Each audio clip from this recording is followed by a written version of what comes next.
Hello and welcome to this episode of Hampton Roads Business Live.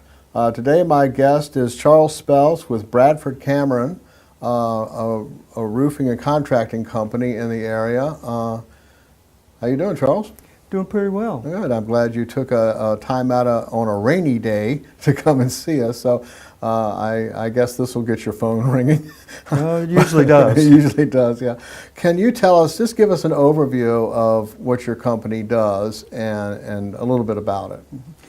Basically what I do is I work on exterior of houses.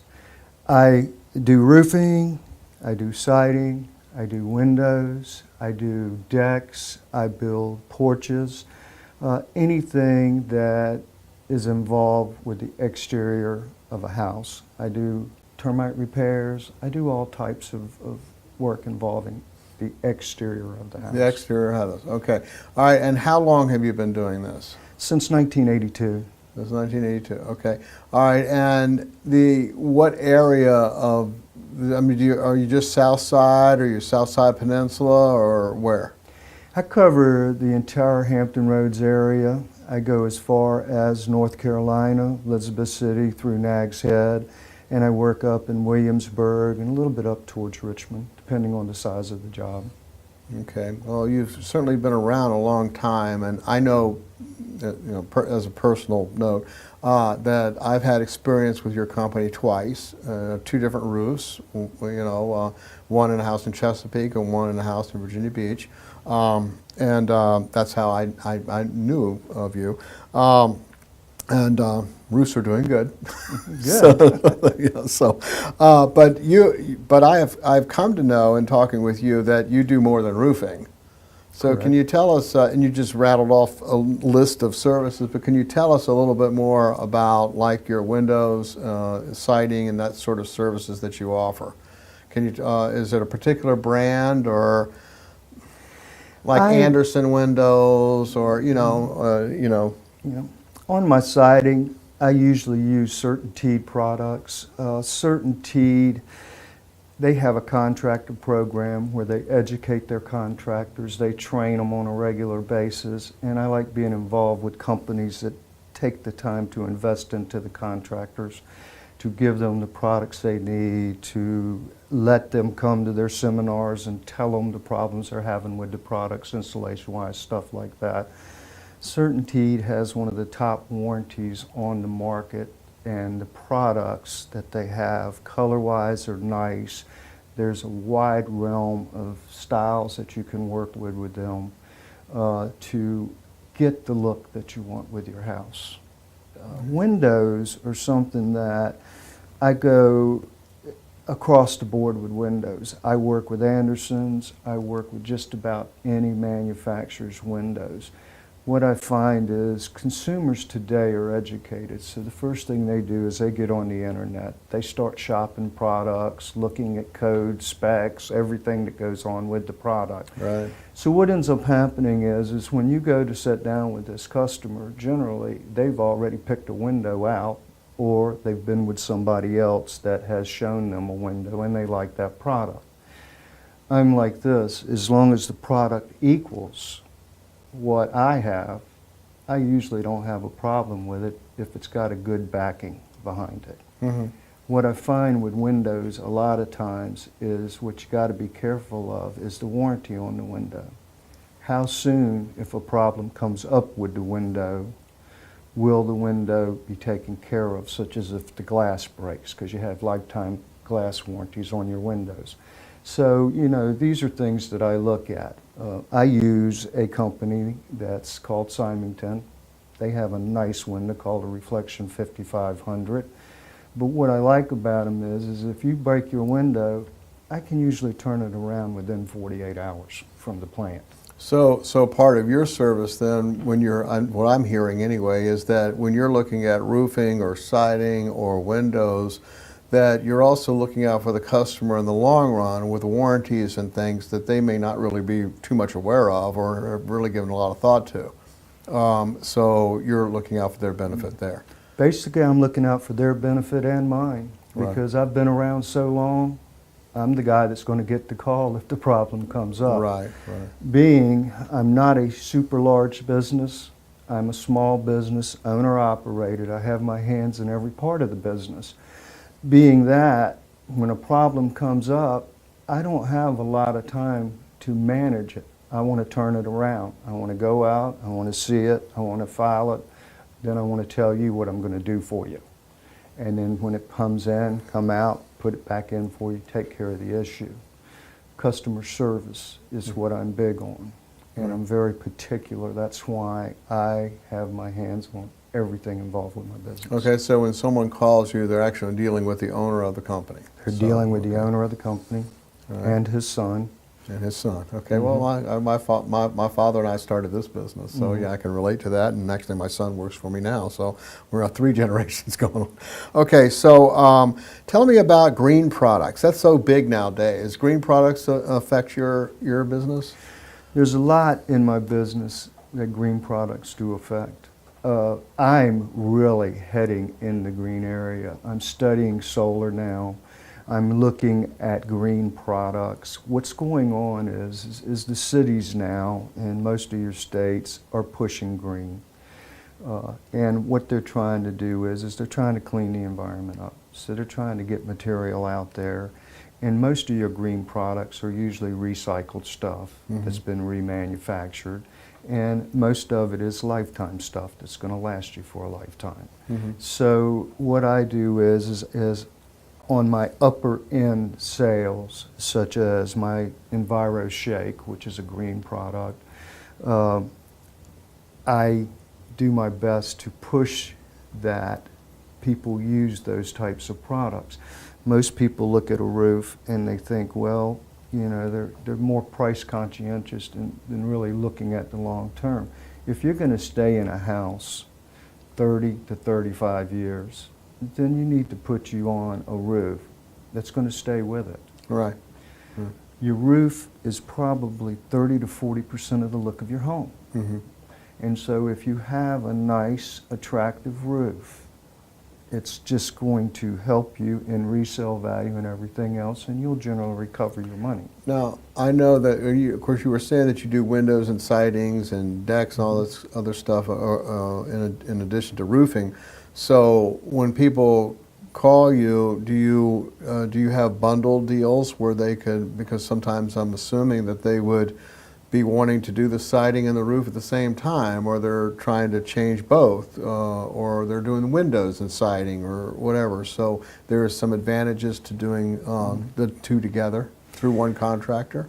It's always an advantage in doing everything together with one contractor. One is the larger the job, the better price the contractor's going to be able to give you. Two, when you do your siding, your windows, your roofing, any other decks with the same contractor, you get a discount, plus you've got security that if anything goes wrong in any of the parts, that you got the contractor to take care of it. When you get too many different contractors in a project, it's everybody pointing fingers at each other, and that's usually not a good way to go. All right, so let's talk about. I know when you did the house that I was living in the time that you did it, that you all were on time. You showed up when you said you were going to show up. You actually did the job you said you're going to do, and you did it on time. You did it in the time period that you said. I find that to be a bit unusual in just contracting in general. I know I've heard people say there must be a school that contractors go to that teach you how to be late, how to not finish the job, because it seems like everybody seems to do that. They get but it's refreshing when you find a company that doesn't, and that does take that into consideration, that people's time is important, and they set aside the time for you. So is that a company rule? I know you're not like, a pizza company, 30 minutes or less, or it's free or something like that, and I know in Hampton Roads we have traffic and that kind of issue. But that's part of your customer service, is to on-time stuff and finish the job, and obviously. What happens is when I receive a call from a customer, first thing I do is I respond back to them. I basically over the phone, ask them what they're looking for, what products, and have a short conversation. Then we set up a time.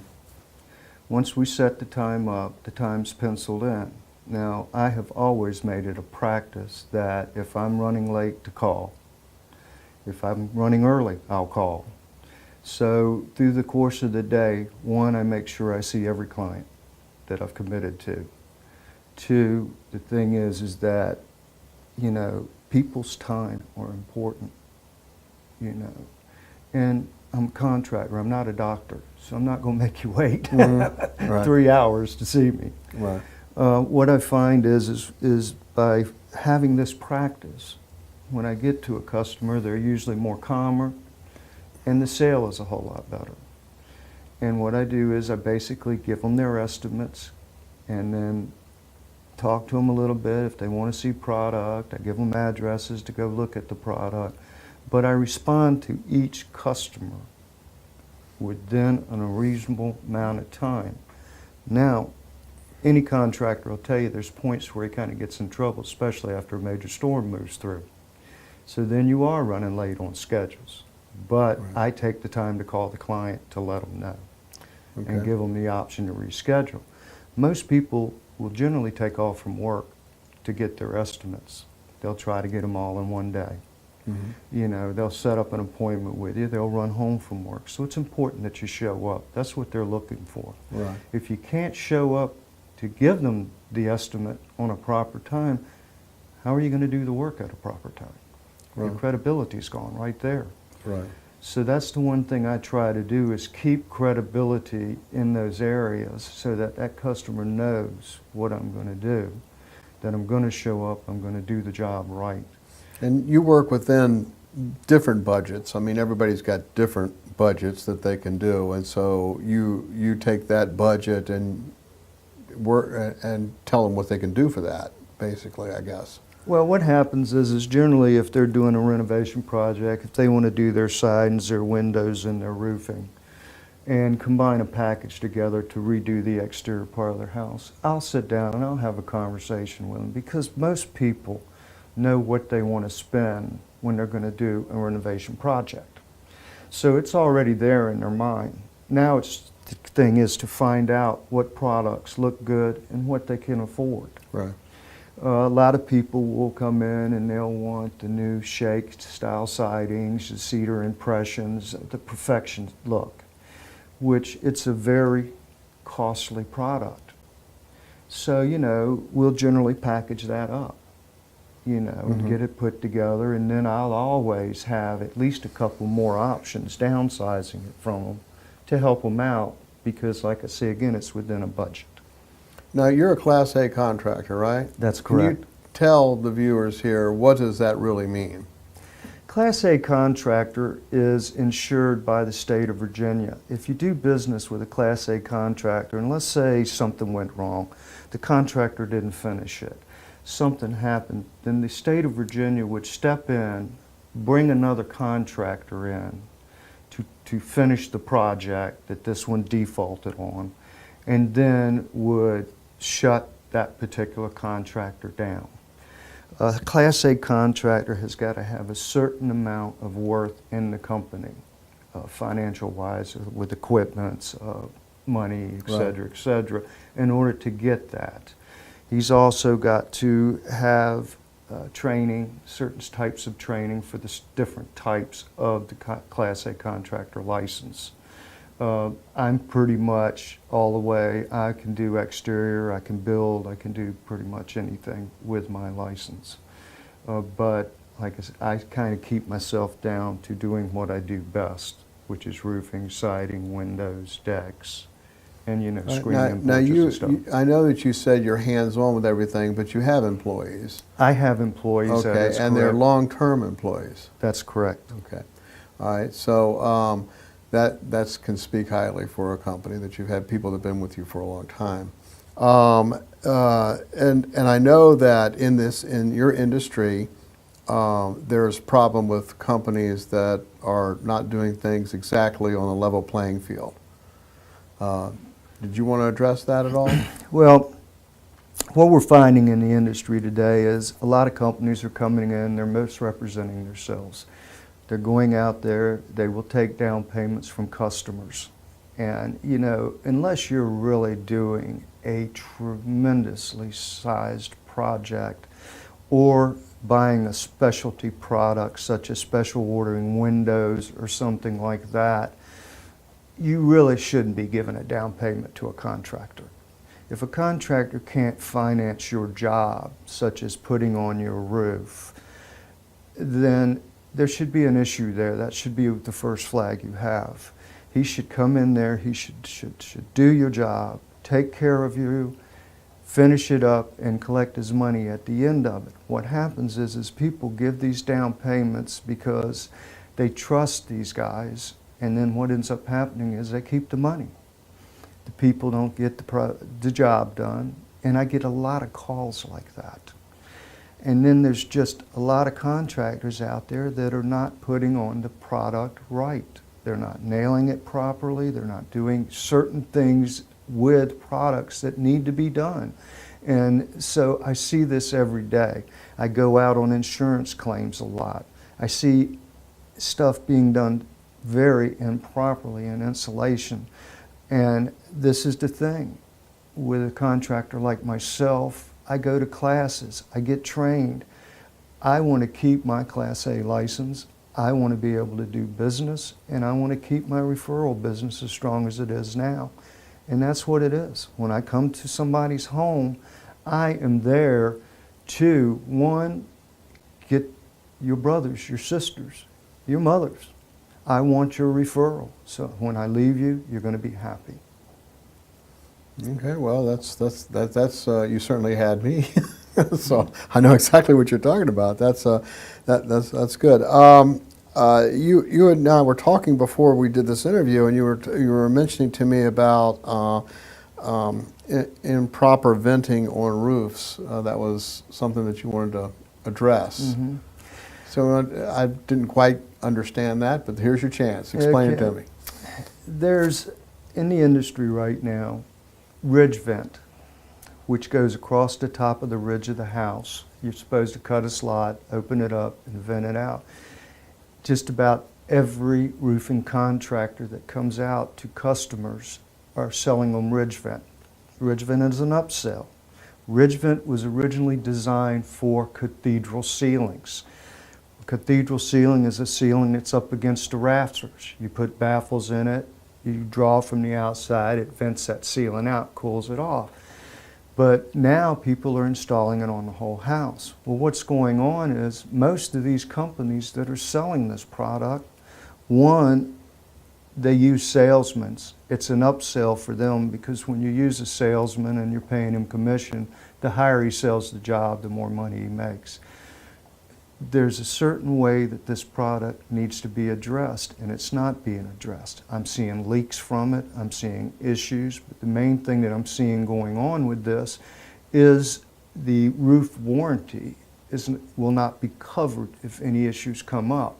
Venting is one thing, it's draw to outtake. You got to have flow in to flow out. If you have too much outtake and not enough intake, then what ends up happening is it creates a G negative force that will actually suck the rain in through the ridge into the house.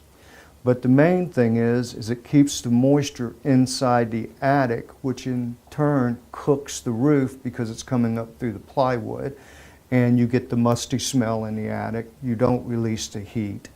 But venting was mainly designed to remove moisture out of attics. You've got the benefit of taking the heat out of the attic. So when you put ridge vent on a house, your soffits are supposed to be opened up all the way across the bottoms to compensate for it.